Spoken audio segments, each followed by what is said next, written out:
श्री हरि विठ्ठल सिंह महापुराण की कथा जो कि पंढरपुर महाराष्ट्र में चल रही है। आज तृतीय दिवस की कथा भी समाप्त हो चुकी है।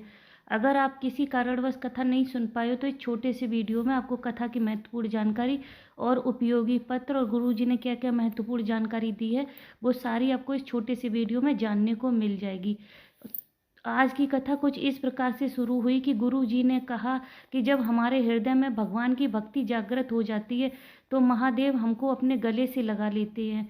फिर गुरु जी ने कहा कि हमने कभी भी व्यासपीठ से नहीं बोला है कि आप अपना घर परिवार छोड़ दो, लेकिन जैसे हमारे देश के संत हुए हैं, जैसे मीराबाई, बाबा नामदेव जी, संत तुकाराम जी, कर्माबाई जी, आप गुरु जी ने कहा ऐसे बनो, घर पर रहकर ही भगवान की भक्ति करो, भगवान का नाम जप करो।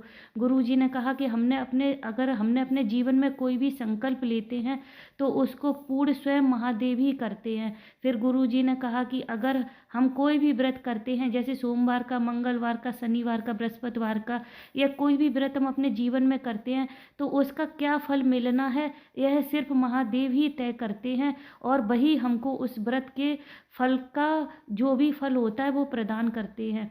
गुरु जी ने कहा कि किसी को बद्रीनाथ कहते हैं, किसी को जगन्नाथ कहते हैं, किसी को द्वारकानाथ कहते हैं, लेकिन सिर्फ महादेव ही ऐसे हैं जिनको विश्वनाथ कहते हैं। वो समस्त पृथ्वीवासियों के पिता हैं और विश्वनाथ हैं। गुरु जी ने कहा कि अपने पिछले जन्म में कर्ण कौन थे, तो गुरु जी ने कहा वो दुर्गम नाम के राक्षस थे। उन्होंने सूर्य भगवान की तपस्या करके उनसे 100 कवच मांगे थे कि हम कभी मरे ना, हम अमर रहें। तब उन्होंने 100 कवच मांगे थे वरदान में।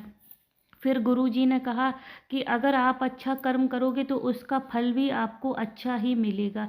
तभी दीपाली जी पत्र लेकर आई। उन्होंने कहा गुरु जी, मेरे भाई के बगल में गठान हो गई थी, रिपोर्ट में तो कुछ नहीं आया था, लेकिन 15 दिनों बाद उनका हाथ 15 किलो का हो गया था, उनका हाथ सूज गया था। फिर जांच कराई तो पता चला कि उनको 4th स्टेज का कैंसर हो गया है। डॉक्टर ने कीमो और दवाइयाँ चालू कर दी। फिर हमने शिव जी पर जल चढ़ाना चालू किया और एक बेलपत्र अपने भाई को देने लगे।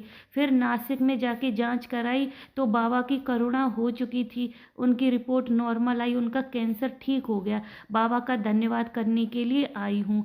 फिर गुरु जी ने कहा कि अगर शिव का भजन करते हो, शिव पर 1 लोटा जल समर्पित करते हो तो सियोर वाला तुम्हारे काम आए या ना आए, वो तुम्हारे कुछ भी काम आ पाए या ना आ पाए, लेकिन शिव जी तुम्हारे काम अवश्य आएंगे और तुम्हारी कामना को अवश्य पूरा करेंगे। इसलिए शिव जी पर 1 लोटा जल समर्पित करते रहें। तभी श्री देवी जी पत्र लेकर आई। उन्होंने कहा कि 23 साल हो गए थे मेरी शादी को, सारे डॉक्टरों को दिखाया था, सब जगह इलाज कराया था, पर मेरे कोई भी बच्चा नहीं था, सब लोग हमको बांझ कहने लगे थे। फिर आपकी कथा सुनी, 2 महीने तक तो कुछ भी नहीं हुआ, उसके बाद बाबा की कृपा से मेरे गर्भ ठहरा, लेकिन वो गर्भ मेरा गिर गया। लेकिन हमको भरोसा था कि 23 साल से तो मेरे गर्भ भी नहीं ठहरा था, बाबा की करुणा से अगर गर्भ ठहरा है तो बाबा फिर से हमको संतान देंगे। तभी हम सियोर चले गए और वहाँ से रुद्राक्ष लेके आए। 4 महीने बाद बाबा की करुणा हुई, बाबा की कृपा से 23 साल बाद मेरे घर में भी बच्चे की किलकारी गूंजी। बाबा का धन्यवाद करने के लिए मैं कर्नाटक से आई हूँ। तभी अनीता जी पत्र लेकर आई।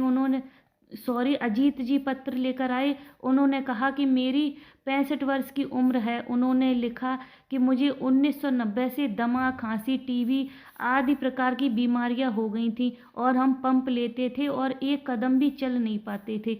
फिर आपकी कथा सुनी। फिर यह पत्र सुनकर सभी हंसे और गुरु जी भी खूब हंसे। उन्होंने लिखा कि आपकी कथा में हमको एक डॉक्टर के बारे में पता चला जिसका नाम भोलेनाथ है। फिर हम शिव को 1 लोटा जल चढ़ाते थे तो ऐसा लगता था कि शिव हमारी नाड़ी को चेक कर रहे हैं।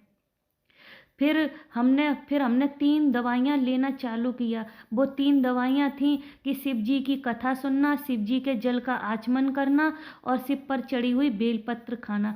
उस 3 प्रकार की औषधि से मेरी सारी बीमारियां ठीक हो गईं और हम स्वयं चलकर बाबा की कथा सुनकर आए हैं। जो हम 2 कदम भी नहीं चल पाते थे, बाबा की कथा सुनने के लिए हम आए हैं और हम पूर्ण तरह से स्वस्थ भी हो गए हैं।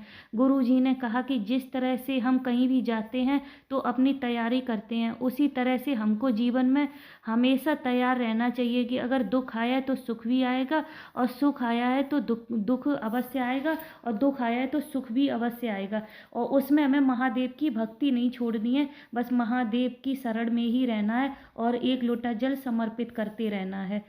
तभी विनीता जी पत्र लेकर आई। उन्होंने कहा, मुझे 4th स्टेज का कैंसर हो गया था, मेरी तो आहार की नली भी निकल गई थी, मेरा पूरा शरीर गलने लगा था। डॉक्टर ने सिर्फ 15 दिन ही शेष हमको बताए थे कि तुम्हारे पास सिर्फ 15 दिन ही हैं। तभी मेरी सहेली ने कहा कि भगवान भोलेनाथ शिव पर भरोसा रखो, और फिर हम उन पर जल चढ़ाने के लिए जाने लगे। हम ज़्यादा दूर तो नहीं चल पाते थे, चलते थे, थक जाते थे, रास्ते में बैठ जाते थे। उसके बाद मेरी सहेली मेरे लिए जल लेकर आने लगी और मेरे घर वाले मेरे लिए जल लेकर आने लगे। बाबा की करुणा का क्या वर्णन करूं कि मुझको आराम मिलने लगा है। गुरुजी ने उनको व्यासपीठ पर बुलाकर बेलपत्री भी दी थी और उनके लिए प्रार्थना भी की कि उनका शरीर स्वस्थ हो जाए। फिर गुरुजी ने कहा कि अगर तुमने शिव को समय दिया है तो शिव भी तुमको अवश्य समय देंगे। जब भी तुम्हारी दुख की घड़ी होगी तो कोई हो ना हो पर शिव जरूर तुम्हारे साथ में होंगे, खड़े रहेंगे हमेशा। फिर गुरुजी ने कहा कि भारत की भूमि में जितने भी तीर्थ हैं उसमें सबसे ज़्यादा पंढरपुर की धरा महान है, क्योंकि वहाँ सिर्फ हरि नहीं, हरि हर दोनों विराजमान है। गुरुजी ने कहा, सारे तीर्थ में एक देवता विराजमान होते हैं और यहाँ पर हरि विठ्ठल और हरि दोनों विराजमान है, इसलिए यह धरा सबसे ज़्यादा पावन है। यहाँ पर हरि और हर दोनों हैं। फिर गुरुजी ने कहा कि शिव की भक्ति को जो भी धारण करता है, जो भी शिव में मग्न रहता है, वो शिव का हो जाता है और शिव उसके हो जाते हैं। इसी के साथ साथ आज की कथा विश्राम होती है। अगर हमको कहने बोलने में कोई भी त्रुटि हुई हो तो उसके लिए क्षमा चाहते हैं और मिलते हैं कल नई कथा के साथ।